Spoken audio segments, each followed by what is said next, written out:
Hey there, it's Elizabeth, and welcome back to another Ramble session. I hope y'all are doing well, and I hope that y'all had a fabulous weekend.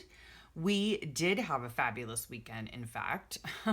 My husband and I went down south, and the kids were off doing their own thing. I think my daughter had a Willie Nelson concert to go to, and my son had a date at the zoo. So, yeah, they were busy this weekend. So, my husband and I went down, and since the kids were going to be home, they got to babysit the dogs. Yeah, so we didn't even have pups with us, which was wonderful. I love my dogs, but my especially my boy dog Jackson, he has just like been barking incessantly lately. I don't know what his problem is, but yeah, I needed a break from the barking dogs.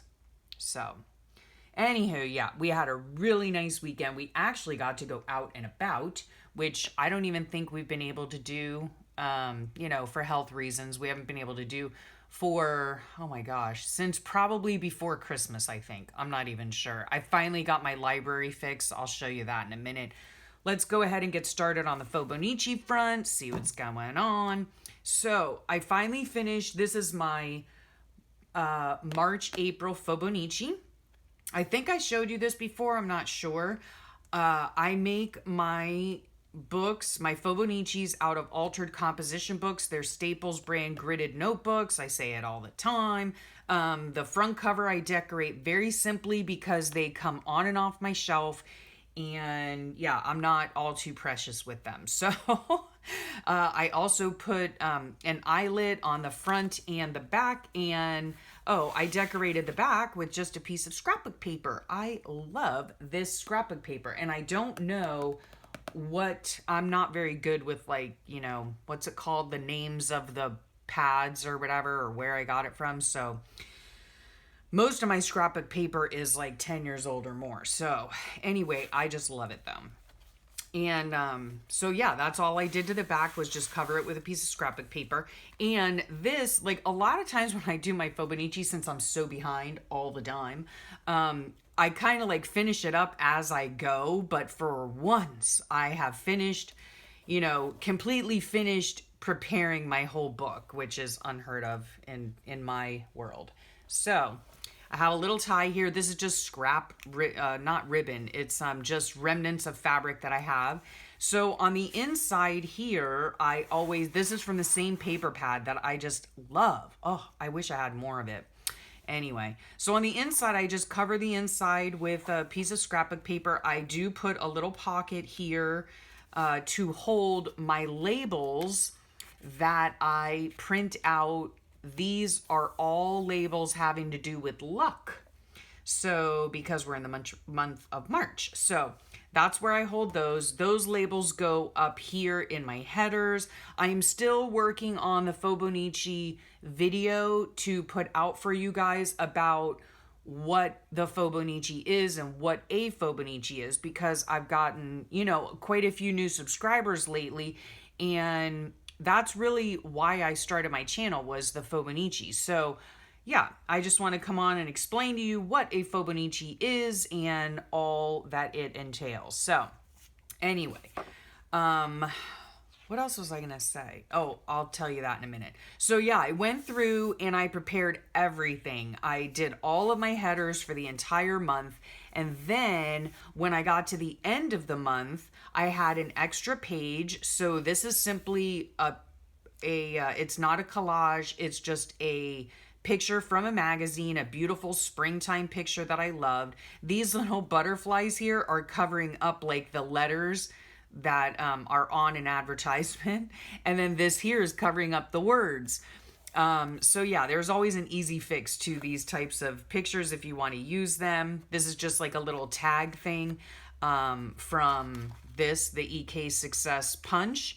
And I put this here also. It's just a great way to know that this is where my April starts. So in my April, look at that luscious paper. I think one of my favorite color combos is pink and orange. I think I've said it before. I'm not a pink kind of person, but I love this. these colors, I just love them. So anyway, I went ahead and also printed out my labels. These are just on regular label sheets.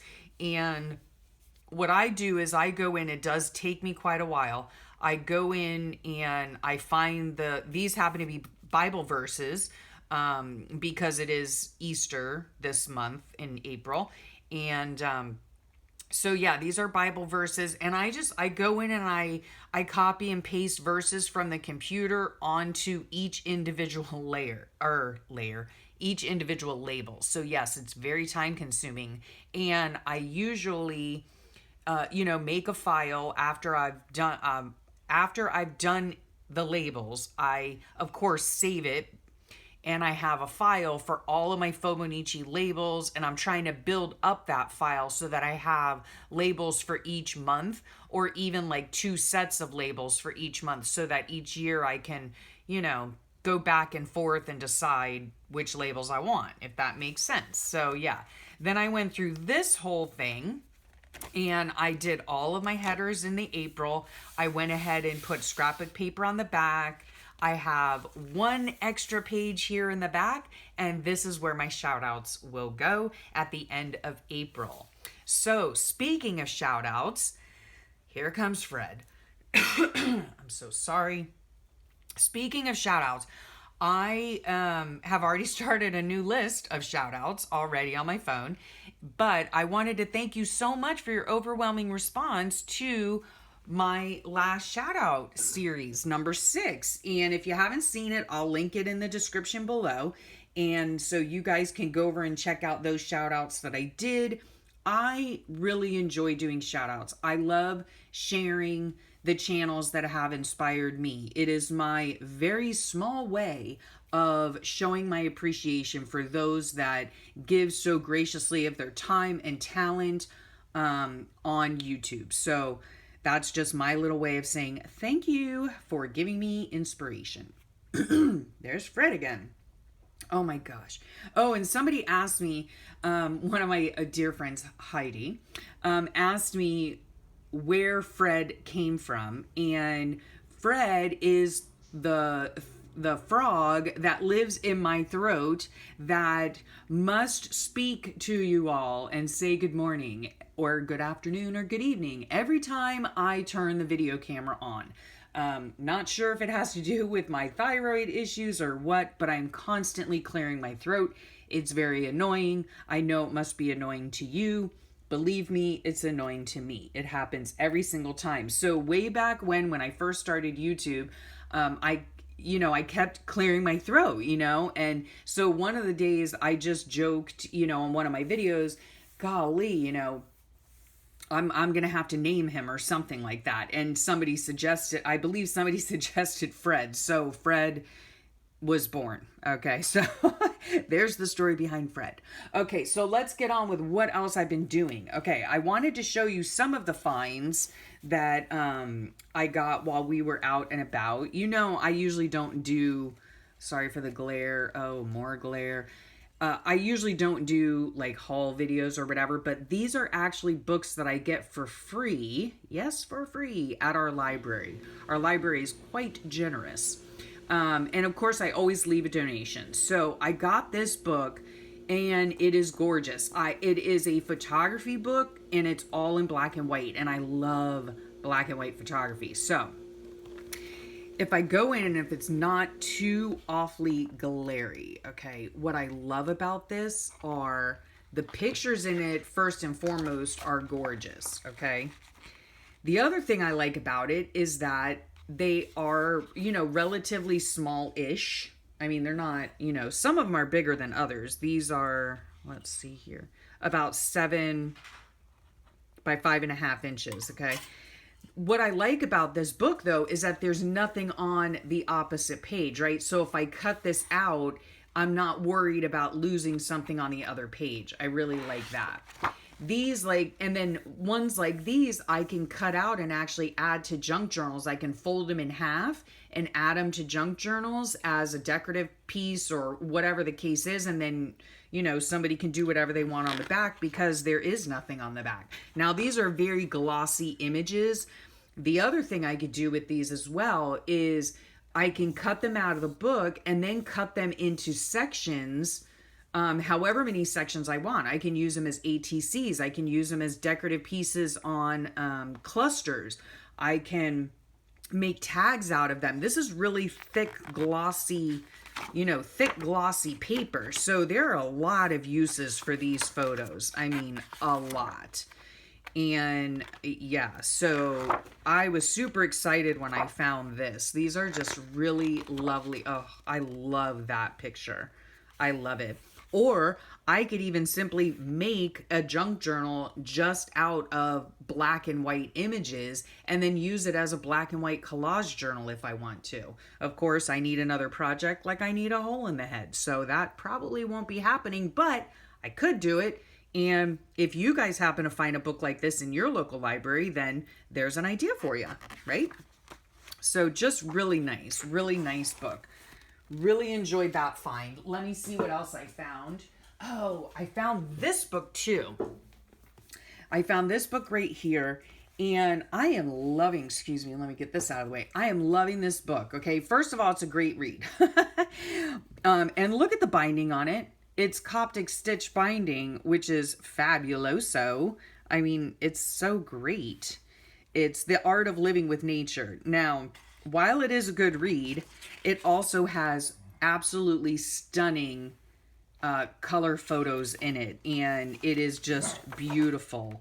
Look at that. Inspire. Just gorgeous. Okay. Now, the other thing, because it's Coptic stitched, okay, Jackson, please, you're going to drive me insane. Excuse me while I let Jackson out of the room. There you go. Please do not start barking and making a ruckus. Oh my gosh. See, that's why I needed a break this weekend from my dogs. Okay, because this is Coptic stitch, see, if you can see that. I'll bring it up. See, it's stitched in, okay? The signatures are stitched in. So I could easily clip these stitches, pull the pages out, and use these as pages in junk journals. The paper is, it's thicker than copy paper, not quite as thick as cardstock, but it's not glossy, like a magazine or that other book that I just showed you. So these pictures are just absolutely fabulous to use in a journal, a garden journal, or not that I really theme my journals anyway, but yeah. So this is just beautiful. Just a beautiful, beautiful book that I will be sure to use. And yeah, also there are a lot of good tips in here too. So that was a great book. Then I found this one, which was a fabulous find. Oh my goodness. Sorry for the glare. Oh, that's the back. Hello. Okay. Look at that. Success with houseplants. Now, while I do need a book about having success with houseplants, because let me tell you what, I can kill a fake plant. All right. Anyway, and it's a Reader's Digest book. Look at that. Oh, and the pages are fabulous. Like, I like pages that are not very glossy. These still have a gloss on them, but not very glossy. So they would be easy to write on if I wanted to journal on it or use as, pages in my, in a junk journal. Let's see when this is from 1979. So super cool. Look at that. All of these fabulous photos. And then what I remembered seeing, I think it was probably on Jessica Rapp's, Jessica Rapp's YouTube, is she was making like, what are they called? Like tags or journaling cards, things like that. And she was using, she would cut out like a picture like this and stitch it onto the tag or whatever she was using. Like these the smaller ones, like these, whether they were black and white or whether they were the color ones. This is an A to Z book on, apparently, on indoor plants, okay? So, like this little thing right here, to put on a cluster or to put on, a tag or a journaling card or whatever. And yeah, she had some really beautiful ones. So, I think I might try to do some of that with some of these. Otherwise, they're just really great pages to use in a junk journal, you know? Because like I said, you could always gesso over this if you wanted to, and, you know, do some art journaling in it. You could, I mean, there are just so many different ways. It's just a really great book. So I did get that one. What else did I get? What else? Oh, I got this one here. Sorry for the glare. This is The Art of Stripe, and I love art books, right? How beautiful are those? So those would look great as just like pockets in a junk journal, or, you know, I could cut these pictures out and cut them up and use them as little bits on tags or clusters, or just to add color and interest. Oh, that's beautiful right there. Yeah, so lots of different ways that I could use that book.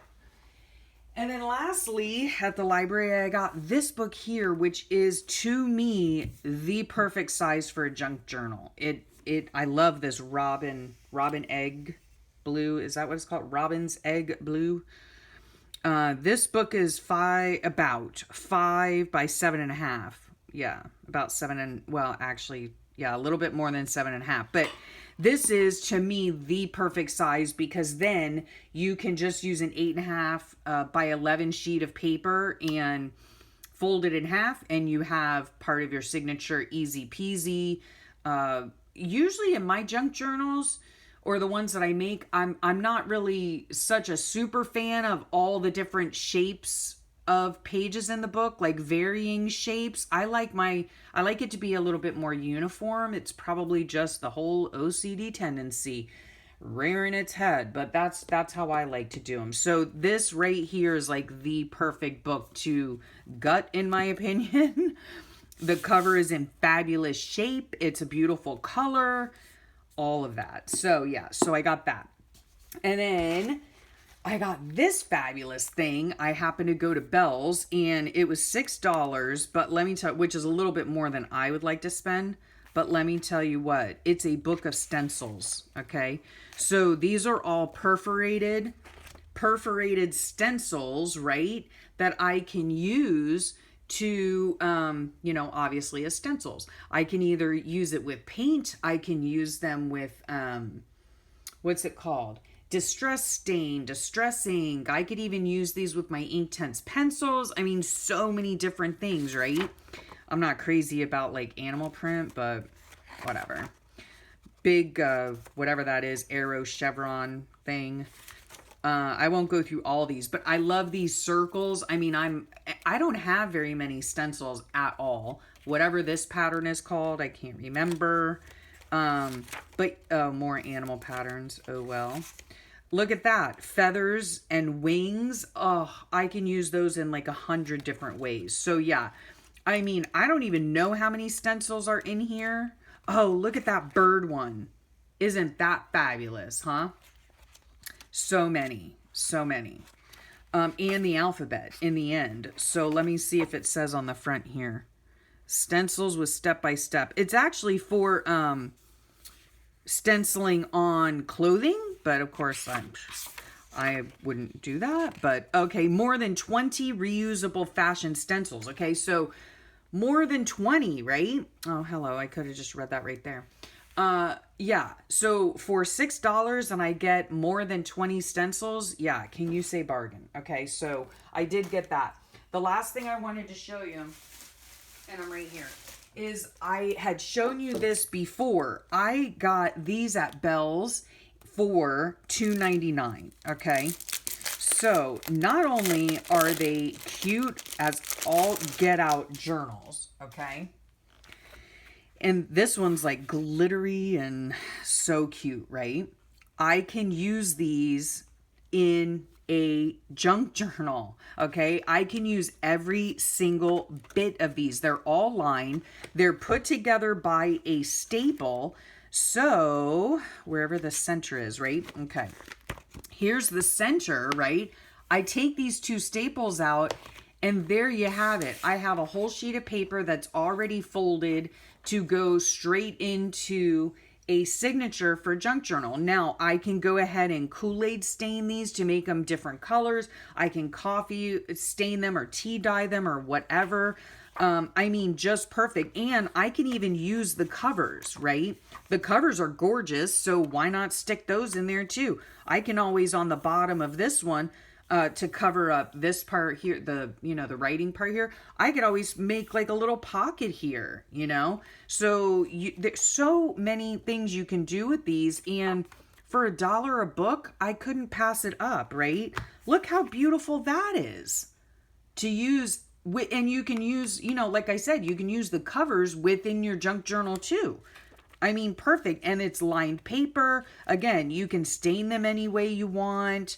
All kinds of things, right? And there's another one. And those, sorry for the glare. What I would do with these is I would actually cut these little things out and glue them into my Fobonichi just to record that, on Saturday I went out and I got these journals, right? I actually got, I think 3 packs of them, but for less than $10, and I got 9 journals that I can use every single bit of them to, make pages in other journals. Oh, I'm having a hard time getting my words out. Anyhow, so there's that. One last thing, I promise. Okay, so then I was also working on these. Okay. I'm such a sad crocheter, it's not even funny. Keep in mind, folks, I just started not too long ago. So I wanted to make flowers, right? So I made flowers. Now this one is like rather big. I'll try to link the, this is 2.5 inches wide. That's like a little big, but I think I'm probably going to end up sticking this in my Fobonichi just because I can. And it was the first one that I did. So, and some of the petals are squared off and some are rounded off. Oh, yeah. Practice makes perfect, though, and I have to weave in my ends and all that. But these were super fun to make. And if I can find the link to where I learned how to do these, I will do it. Then I decided, okay, I need to make a smaller one. Look at that sad attempt. Holy cow. Okay. This is what happens right here when you don't listen to the entire video all the way through and you just get too excited, right? Because she had explained in the center of the video when I watched it like for the 4th time that, oh yeah, you need to, scoot your stitches over and around the center so that this does not happen. So yeah, that's going in the trash probably. And then this was one that I finally made correctly. So sort of, it's still kind of wonky. I still need to, need lots of practice. It's not like exactly perfect, but this one I do enjoy because I could actually, I think the hole is small enough that I could actually, put a pretty little button in the center, glue a button in the center and use it somehow, right? On the front of a journal cover or something like that. So I do want to, that is just a wonky petal right there. So yeah, I want to make up, a couple of these, a bunch of these, whatever, and see what I can do with those. And then this is the one, I just made this morning. Again, wonky, okay? And this hole here is like super, super large. So yeah, I just need to work on it. This thread is called, here it is. It's called Impeccable. I'm sure I got it it's by Loops and Threads. I'm sure I got it at Michael's. The color is Aaron, I think. It's just like an off-white. And super easy to work with, but I just need to practice to make my hole smaller so that it can be more like this. This thread here is, where did it go? This is cotton thread, okay? And it is sugar and cream. I do not prefer cotton thread. Cotton thread really, from what I've heard and from what I've experienced, cotton thread is really only good for making like dish towels and washcloths. It's just, yeah. It stretches easily. It's a little bit hard to work with, but it does make a cute multicolored flower. So anyhow, that's all that I've been working on today. I'm going to try to work on getting that Fobonichi explanation video out for you guys. And yeah, that's about it. So thank you so much for your time. Thank you for sharing it with me. And I hope you all have a great rest of your day. And I'll talk to you soon. Bye.